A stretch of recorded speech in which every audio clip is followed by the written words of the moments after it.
lagi bersama kami di segmen Orang Awa Bercerita, Adat, Rantau, dan Realita.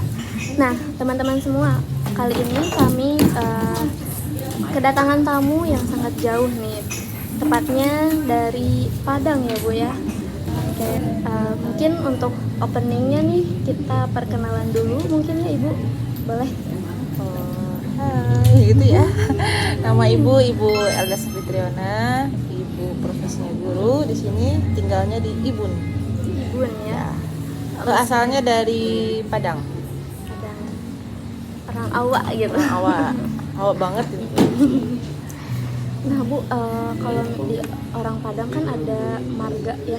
Ya. Nah kalau Ibu boleh. Kalau Ibu itu kebetulan namanya Elda Safitriona T. T itu Tanjuang.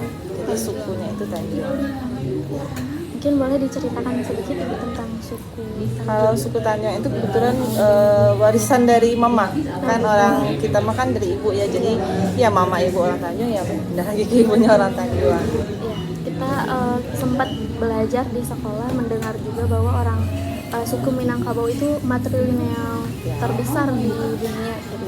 Mungkin Ibu boleh ceritakan tentang suku tentang matrilineal itu di Minangkabau seperti apa? Kebetulan materialnya itu kan garis keturunannya dari ibu ya. Jadi semuanya itu berpusat kepada Bundo Kanduang atau ibu gitu. Nah jadi sebenarnya sih untuk lebih menjaga perempuan supaya lebih terlindungi, supaya tidak disia-siakan. Jadi dibuatlah aturan bahwa kalau perempuan itu diutamakan kalau di Minang. Nah jadi sebenarnya itu tentang warisan. Kalau di Minang, kalau laki-laki itu tidak mendapatkan warisan. Warisan itu yang dimaksud bukan warisan dari ayah dan ibu ya, bukan. Warisan yang lebih ke warisan budaya. Misalnya seperti kalau di Minang itu kan ada rumah gadang. Nah di rumah gadang itu kan ada warisannya, ada harta bendanya, harta pusakanya. Nah kebetulan itu laki-laki nggak dapat. Itu yang memegang penuh itu perempuan. Jadi kalau laki-laki di Padang itu, bukan di Padang sih, di Minang itu lebih dipersilahkan untuk merantau, mencari nasib sendiri gitu.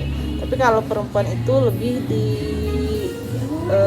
tinggal di kampung halamannya untuk menjaga keturunannya, kaumnya gitu. Jadi makanya harus dilindungi dan diberi harta warisan. Kalau laki-laki itu enggak. Nah harta warisan yang dimaksud itu juga harta yang terdiri dari harta warisan budaya, bukan yang dari ayah dan ibu, bukan. Kecuali kalau yang dari ayah dan ibu tetap ya laki-laki. Nah Bu, kalau di sana kan mayoritas pemeluk agamanya agama Islam ya, lekat sekali dengan agama Islam. Nah, apakah ada hubungan ya dengan agama Islam antara mengurus suku gitu ya, mengurus suku budaya dengan agama Islam mungkin gitu. Nah, apakah di Padang atau di Minangkabau ini diutamakannya perempuan kah atau sama saja gitu untuk seorang pemimpin itu didahulukannya seorang laki-laki begitu?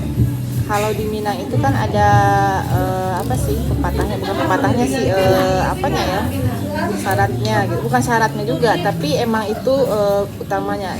Jadi dia itu seperti ini, adat basadi syarak basadi kitabullah. Maksudnya itu adat itu bersyariatkan agama itu bersyaratkan pada Al-Quran gitu. Jadi kita budaya tapi tetap dibarengi dengan agama ya, tetap berpegang erat sama Al-Quran gitu. Nah kalau seperti di dalam Islam kan kita juga perempuan itu dimuliakan, dijaga gitu. Nah seperti itulah di adat Minangkabau. Jadi perempuan itu dijaga, dilindungi. Sebenarnya kalau untuk kepemimpinan sih iya lebih ke perempuan gitu. Makanya di sana itu lebih mengutamakan Bundo Kanduang. Jadi keputusan besar itu diambil oleh ibu. Namanya Bundo Kanduang. Bundo Kanduang. Bukan rumah makan ya gitu. Jadi yang pertama mengambil keputusan itu ibunya. Setelah ibunya nanti ada namanya Niniak Mama. Niniak Mama itu adik dari ibunya kalau laki-laki. Misalnya kalau ibu mau nikah, sebelum bertanya dulu sama ibu, mama ibu gitu ya. Kalau udah selesai, nanti baru minta restu bukan ke ayah ibu, tapi ke paman. Paman itu disebutnya Niniak Mama. Jadi nanti Niniak Mama lah yang akan mengurus pernikahannya. Nah kalau di Minang itu, kalau ayah kita Ya. berarti ya ayah suami ibu kayak suami ibu ya, itu pokoknya yang ayah-ayah lah gitu ya. Itu disebutnya pendatang, alias bukan alias sih, nggak Sumando. Sumando itu nggak terlalu, bukannya tidak dihargai gitu, cuman karena dia lebih utama ke ibu, ke keturunan ibu, jadi mereka yang lebih utama ditanyain dulu pendapatnya. Jadi kalau ayah itu bukan tidak menghargai, cuman lebih diutamakan seperti tanggap gitu, yang tentang materialnya. Mereka menganggap tuh laki-laki nggak dihargai gitu, laki-laki kok nggak dikasih warisan, sementara kan yang di dalam Islam itu warisan laki-laki harusnya ada gitu. Padahal yang dimaksud warisan itu bukan warisan harta dari orang tua gitu. Warisan yang dimaksud itu adalah warisan yang dari masyarakat ya, adat gitu, misalnya warisan semua adat gitu, itu nggak bisa dijaga oleh laki-laki karena laki-laki itu kan pergi merantau. Nah jadi yang menjaganya itu perempuan, makanya diwariskannya kepada bunda kandung perempuan. Jadi kebanyakan laki-laki di Minang itu, di Padang tuh lebih Harus banyak merantau. iya, harus gitu. Merantau. Laki-laki itu harus merantau. Kenapa sih harus merantau? Karena laki-laki itu kan harus jadi tulang punggung gitu ya. Jadi dia lebih harus tahu kehidupan, harus kuat gitu. Meskipun kalau zaman sekarang ibu aja perantau di perempuan, udah nggak gitu lagi. Sekarang mah udah menyesuaikan gitu. Cuman kita tetap berpegang teguh sama syariat Islam. Apakah itu salah satu alasan mengapa banyak sekali rumah makan Padang di sini? bisa jadi. Ya karena kan kalau ya orang Minang mah harus merantau ya, emang itu udah disuruhnya gitu, udah bukan sekedar karena saya nggak punya apa-apa nih di kampung halaman jadi harus merantau. Enggak, emang harus disuruh merantau gitu sama orang tuanya. Anak laki-laki itu ibaratnya bahasa kasarnya diusir aja, enggak, cuma kamu tuh harus merantau gitu, kamu tuh harus bisa cari kehidupan sendiri gitu. Jadi ada hak-hak untuk perempuan gitu ya, untuk memimpin ada kaum adat gitu. Ada gitu ya. Cuman emang kebanyakan besar itu di keputusan diambil lagi sama nenek mama itu adiknya ibu yang laki-laki gitu. Cuman emang semuanya tetap kembali lagi kepada bunda kandung yang memutuskan, karena ya yang memimpin di Minang itu perempuan, bunda kandung kita yang menjaga rumah gadang. Kalau ketentuan untuk menjaga rumah gadang itu ada yang marganya khususkah yang bisa mengurus rumah gadang tersebut? Itu dari dulu ya, kalau kayak istana di Pagaruyung berarti itu yang mengurusnya orang-orang yang di Pagaruyung gitu. Nggak bisa misalnya kayak ibu nih, ibu Tanjung, kalau Pagaruyung itu kalau nggak salah itu Caniago, nggak bisa. Itu emang dari mereka keturunan rajanya mungkin gitu. Ya kan kalau yang utama itu di Minangkabau ada 4 suku, Caniago, Piliang, 2 lagi ibu lupa ya. Jadi itu yang pertama.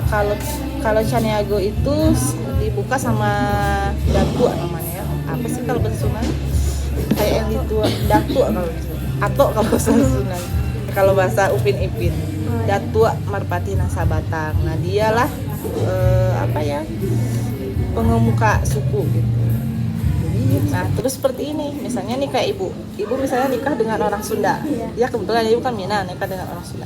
Anak ibu itu sudah nggak ada lagi Minangnya, sudah terputus sukunya gitu. Jadi tidak ada lagi mewarisi suku dari ibu karena udah bercampur. Makanya sebenarnya dulunya orang Minang ini nggak boleh nikah sama yang luar dari orang Minang gitu. Karena apa? Karena itu bisa memutus tali sukunya. Kayak ibu kalau perempuan, kalau dulunya sih enggak ya, lebih ke anak laki-laki. Kalau anak perempuan itu di baratnya kan karena dilindungi, dijaga, menjaga adat, menjaga keluarga, makanya tidak pernah disuruh untuk merantau. Malahan makanya dikasih warisan biar menjaga keluarganya, menjaga harta warisannya juga. Warisan budaya aja maksudnya. Kalau warisan orang tua mah tetap dibagi laki-laki dulu yang besar gitu, baru perempuan sesuai syariat Islam. Jadi kalau pembagian warisan harta seperti itu menyesuaikan dengan syariat agama Islam. Iya, kalau yang warisan dari orang tuanya gitu. Kecuali kalau warisan dari budaya enggak. Itu tetap bunda kandung yang pegang. Misalnya seperti rumah gadang, kalau ada harta-harta sawah yang dari lingkungan rumah gadang, pokoknya yang bersangkutan dengan adat itu yang pegangnya Gundokan doang, ya nggak ada hak laki-laki di sana.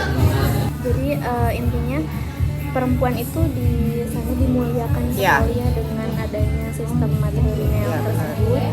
sangat Kemudian, dijaga. Ya, sesuai dengan jalannya syariat agama Islam. Ya gitu benar. Kemudian juga tadi karena melekatnya agama Islam, terus ibu yang sangat dimuliakan, apapun yang akan dilakukan juga menurut pendapat ibu gitu ya. Ya harus ditanya sama ibunya gitu. Ibu Gundokan itu ikut andil dalam memutuskan kan.